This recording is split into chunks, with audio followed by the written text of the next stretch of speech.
श्रीमद्भगवद्गीताय नमः। कुछ पल भगवद गीता के साथ। न हि प्रपश्यामि ममपनुद्यात् यच्छोकमुच्छसणमिन्द्रियाणाम् अवाप्य भूमवसपन्नं युद्धं राज्यं सुरणापि चाधिपत्यम। मुझे ऐसा कोई साधन नहीं दिखता जो मेरी इंद्रियों को सुखाने वाला इस शोक को दूर कर सके।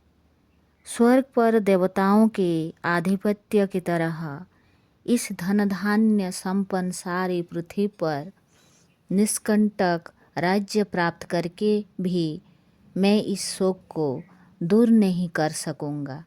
तात्पर्य: यद्यपि अर्जुन धर्म तथा सदाचार के नियमों पर आधारित उसके तर्क प्रस्तुत करता है, किंतु ऐसा प्रतीत होता है कि वह अपने गुरु भगवान श्री कृष्ण की सहायता के बिना अपनी असली समस्या को हल नहीं कर पा रहा।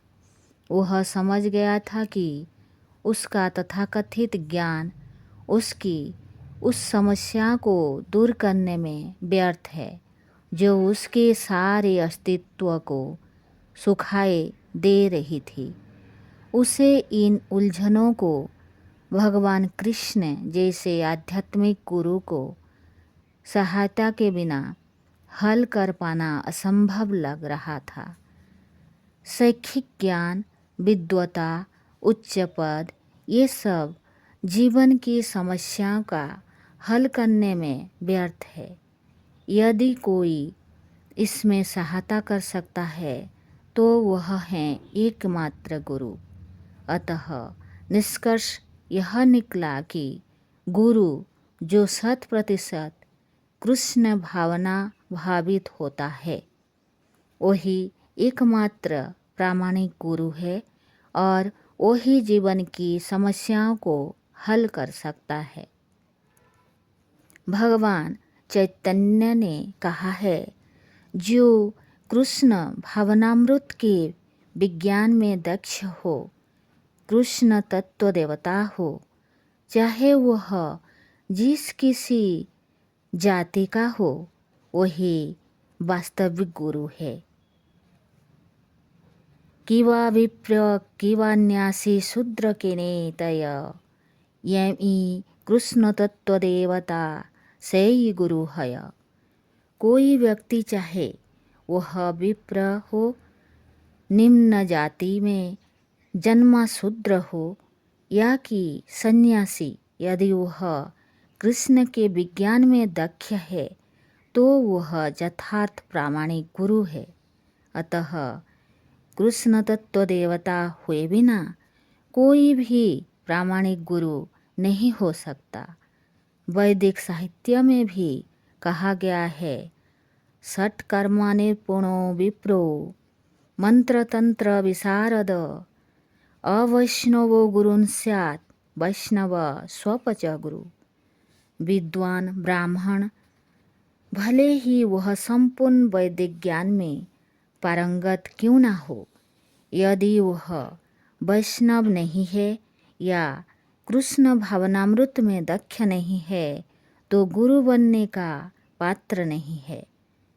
किंतु शूद्र यदि वह वैष्णव या कृष्ण भक्त है तो गुरु बन सकता है। संसार की समस्याओं, जन्म, जरा, व्याधि तथा मृत्यु की निवृत्ति धन संचय तथा आर्थिक विकास से संभव नहीं है। विश्व के विभिन्न भागों में ऐसे राज्य हैं जो जीवन की सारी सुविधाओं से तथा संपत्ति एवं आर्थिक विकास से पूरित है, किंतु फिर भी उसके सांसारिक जीवन की समस्याओं ज्यों की त्यों बनी हुई हैं। वे विभिन्न साधनों से शांति खोजते हैं, किंतु वास्तविक सुख उन्हें तभी मिल पाता है जब वे कृष्ण भावनामृत से युक्त कृष्ण के प्रामाणिक प्रतिनिधि के माध्यम से कृष्ण अथवा कृष्ण तत्वपूरक भगवद गीता तथा श्रीमद् भागवत के परामर्श को ग्रहण करते हैं। यदि आर्थिक विकास तथा भौतिक सुख किसी के पारिवारिक, सामाजिक, राष्ट्रीय या अंतर्राष्ट्रीय अव्यवस्था से उत्पन्न हुए शोकों को दूर कर पाते, तो अर्जुन यह ना कहता कि पृथ्वी का अप्रतिम राज्य या स्वर्गलोक में देवताओं की सर्वोच्चता भी उनके शोकों को दूर नहीं कर सकती। इसीलिए उसने कृष्ण भावनामृत का ही आश्रय ग्रहण किया और यही शांति तथा सरसता का उचित मार्ग है। आर्थिक विकास या विश्व आधिपत्य प्राकृतिक प्रलय द्वारा किसी भी क्षण समाप्त हो सकता है। यहाँ तक कि चंद्रालोक जैसे उच्च लोगों की यात्रा भी, जिसके लिए मनुष्य प्रयत्नशील है, एक झटके में समाप्त हो सकती है। भगवद गीता इसकी सृष्टि करती है। क्षीणो पुण्यो मत्यलोकम विसंति। जय पुण्य कर्मों के फल समाप्त हो जाते हैं तो मनुष्य सुख के शिखर से जीवन के निम्नतम स्तर पर गिर जाता है।